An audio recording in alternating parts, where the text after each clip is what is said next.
تا ما خود بشناسیم.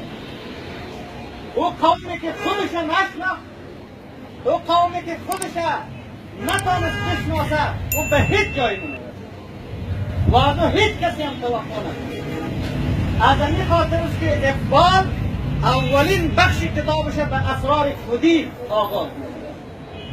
خودی یعنی تاجیک باید به خود بیاید، تاجیک باید خود بفهمد که تاجیک کیست. تاجیک از نسل سلمان فارس است، تاجیک از نسل امام اعظم است، تاجیک از نسل امام بخاری است، تاجیک از نسل ابو مسلم خراسانی است، تاجیک از نسل ابو علی سینای بلخی است.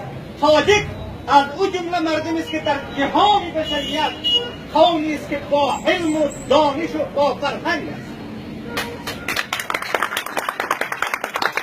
این ارزش تاجیک باید به تاجیکی ها بشناسند. یک چیزی که من تا به حال در کتاب ندیدم، از دهن یک عالم بسیار بزرگواری را شنیدم، ایست تاجیک چرا تاجیک میگه؟ تاجیک چرا تاجیک گفته میشود؟ به خاطر از این میگه که خطی که حضرت رسول اکرم صلی الله علیه و سلم از عربستان در خراسان روان میکنه، در او زمان کسی که پادشاه خراسان است از نسل تاجیک، همین خطه، همون خطی که حضرت رسول اکرم روان میکنه او را که از تاج جور میکنه و بر سر خود میمانه. این نشان تاجیک است، این افتخار تاجیک است. هزارها محدث، هزارها مفسر، هزارها فقیه، هزارها معرخ این تاجیک دارد.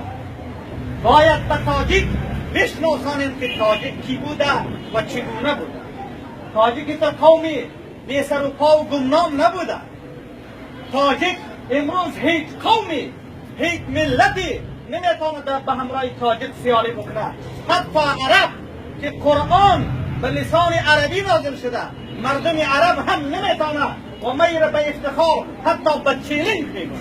هر کسی در مقابل من میآید، من حاضر هستم دفاع بکنم از هویت تاجیک، که تاجیک چگونه قوم بود و چه رقم مردم بود. اگر عباسی ها به قدرت رسیده برکت یک تاجیک بوده.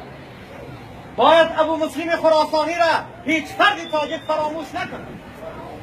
اگر امروز از آثار حضرت رسول اکرم صحبت میشه، او را یک تاجیک کرده. امام بخاری تاجیک است، بر دلبه نام جدش است با نام زاری و کشکار.